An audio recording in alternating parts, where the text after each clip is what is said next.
Hey y'all, what's going on? This is Jesse Boat from the 19th hole. It's Tuesday, which means it is tournament announcement time. We have a new tournament that will begin on Monday, July 8th. It's called the Clifftop Links Tournament, and this is basically a tournament where they took two courses, the White Cliffs and the Namhe Cliffs course, and they combined them together to give us, as you see, the Clifftop Links. So Monday, July 8th, which is next Monday, is when this one will begin. In this video, we'll talk a little bit about the rules for the tournament and also give a little bit of a preview to each of the 9 holes that we will see on the course. And hopefully you all can get some practice time in this weekend and be prepared for the tournament and qualification. So here we go. We got the 4 divisions here: Rookie, Pro, Expert, and Masters. These are the prizes that you can win if you are fortunate enough to make it to the weekend and finish well. Do remember, if you do make it to the weekend, you are guaranteed some sort of a prize, but they do scale down from what you see here on this screen. These are the first place prizes for each division. In addition to these prizes, you do earn chests along the way. And these are chests that you do win each time you win a hole during qualification, opening round, or the weekend round. In the Rookie, you get a Tour 3 chest. In the Pro, you get Tour 6.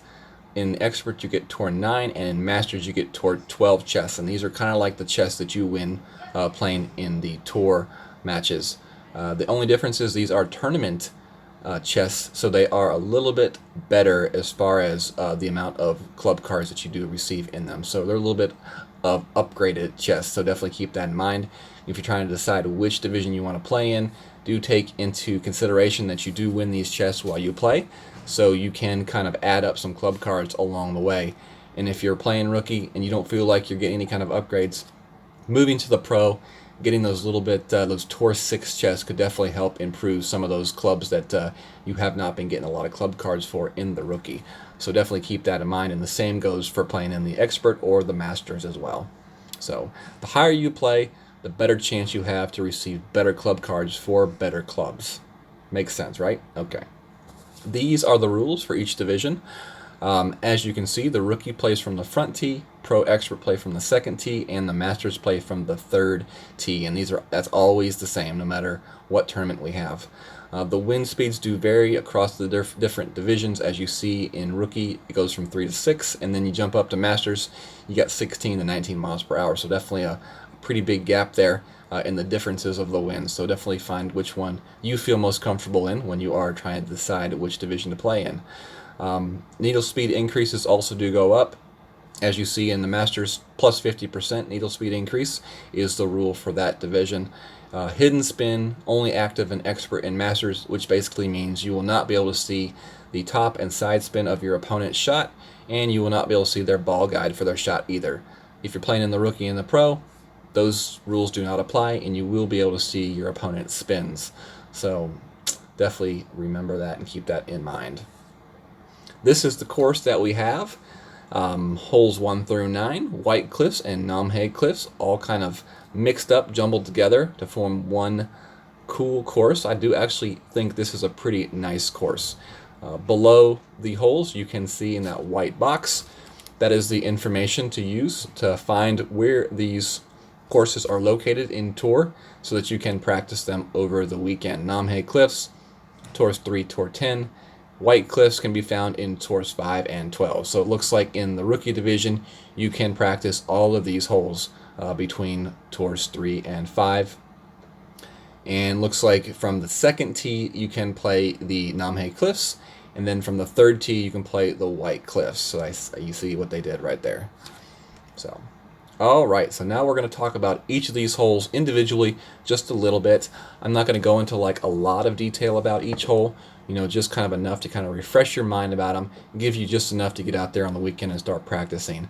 I will be doing some guides for these holes, for the Rookie and then also the Pro Expert. In those guides, I will go more in depth to each hole, different ways to play them, elevation changes that you will see, and then also the club selection and ball selection for the tournament. So those will be coming out later in the week. Pro, Expert, and a Rookie video. Okay, so we got hole number 1 here. This is White Cliffs course. This is a hole that is fun, and it is a par 4. You have the options here of either playing your shot kind of conservatively and straight, where you're landing your shot in here and trying to land it as far up that left fairway as possible. Or you can go a little bit more aggressive on this one, give yourself a little bit better of a second shot to the green if you try to play your shot over this bunker here and towards the green. You're trying to roll that shot out as far as you can up to that green. The farther up to the green you get, the better position you will have for that second shot. This is definitely a very tough green.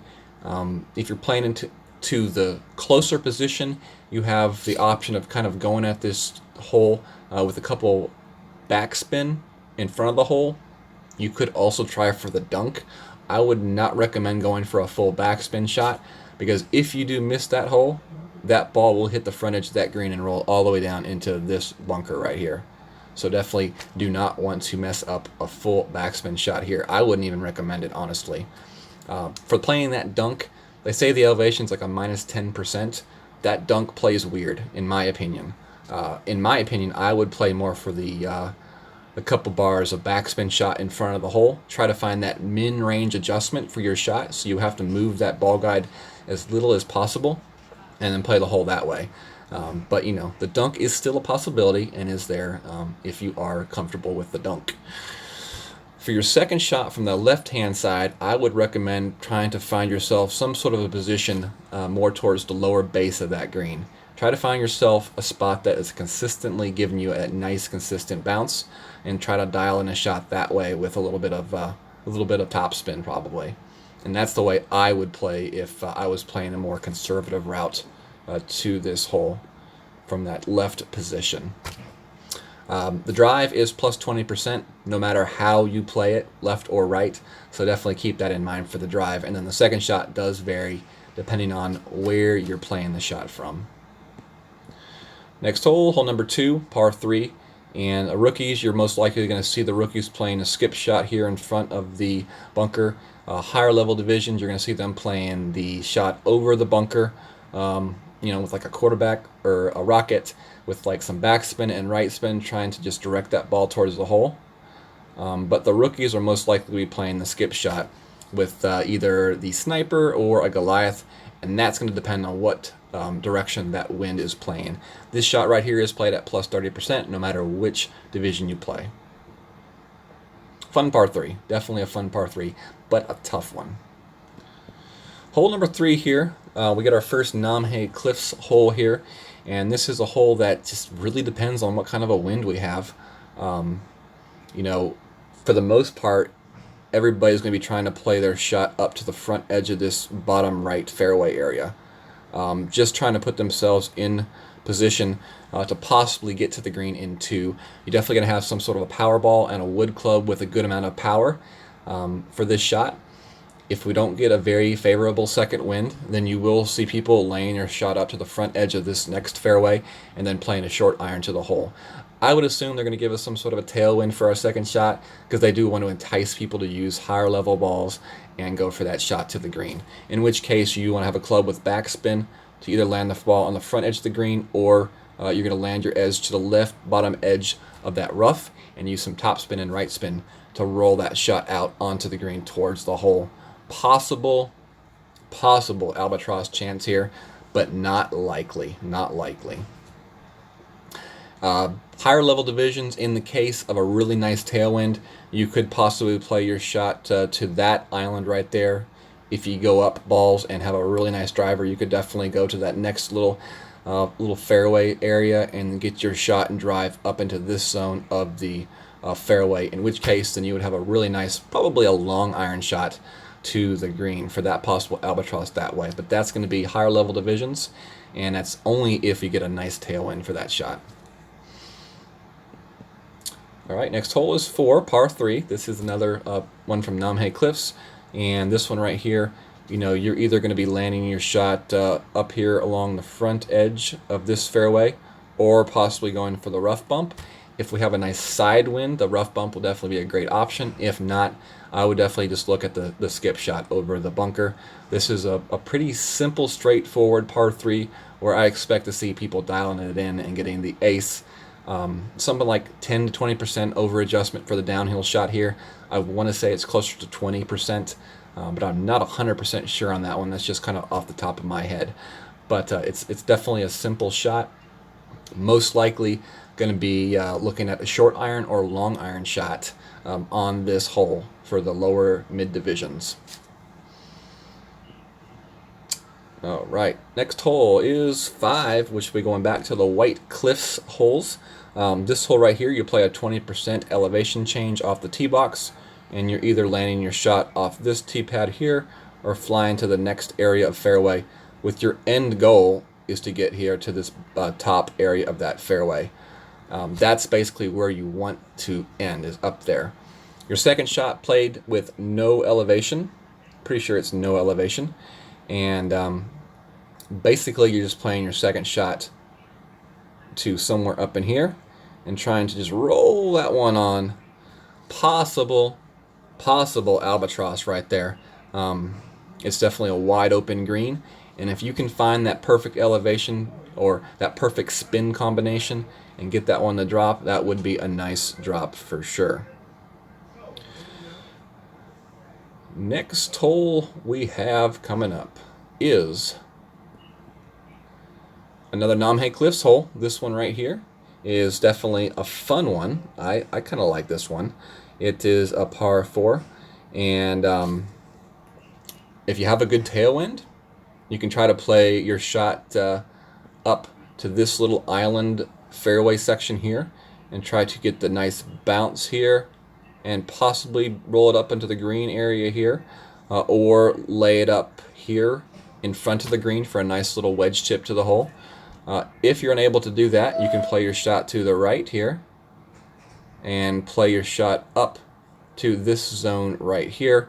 From there, you will have a hornet or a thorn shot to the hole as well, and that is definitely a shot that is pretty easy to dial in. It's a fairly, smooth green, so it's definitely one of those greens that you can dial in that second shot from the right side or from that short wedge shot up front. And the way you play this hole definitely will be predicted by the wind angle that we get in the tournament. All right, next hole we have is hole number 7, White Cliffs. This is a par 3, plus 30% for this shot. And this one right here gave people some issues last time. It definitely gave people some issues.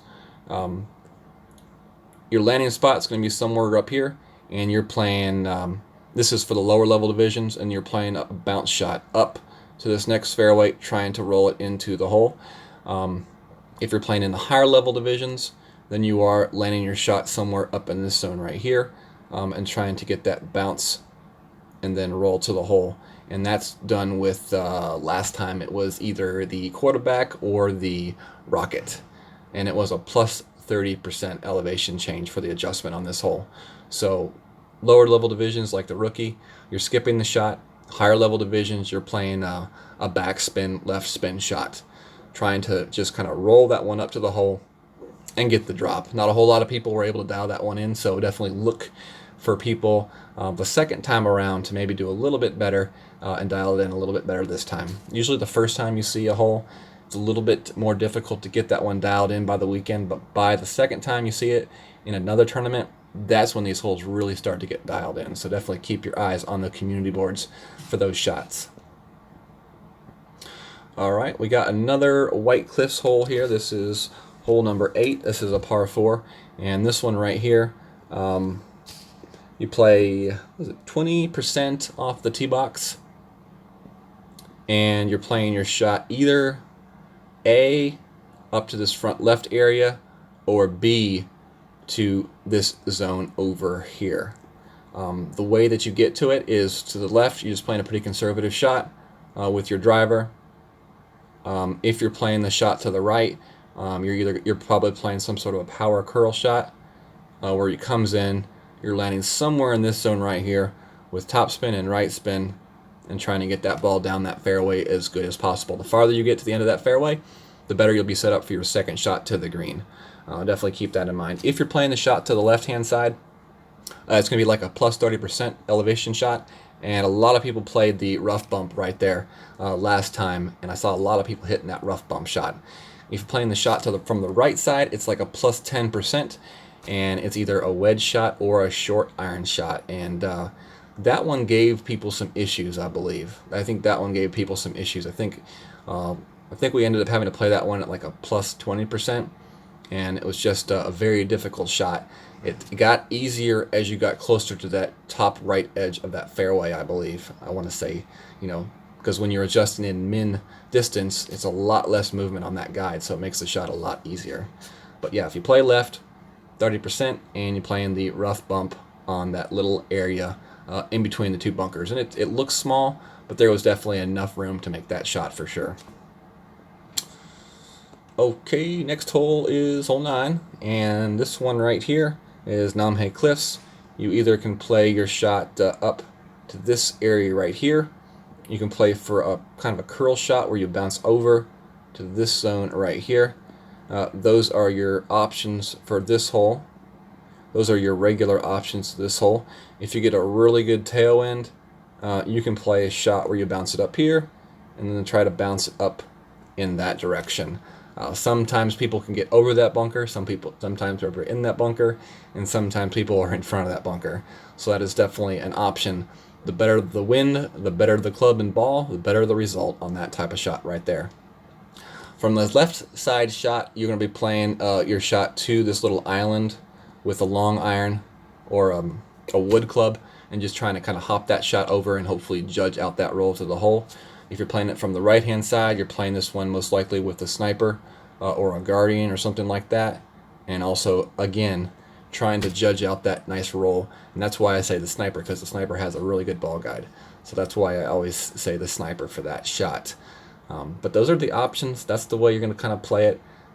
As I said, I'll go into more details when I come out with the actual guides for each division. So definitely look for those more towards the end of the week, and I will have them out. But that's the tournament, holes 1 through 9. Definitely kind of excited about this tournament. This one should be a fun one, and we'll just have to see how it goes, Definitely want y'all to check out this guy right here. His name is Gio Viviani, and his YouTube channel is Golf Clash Italy. If you look up Golf Clash Italy on your YouTube, you'll find him right away.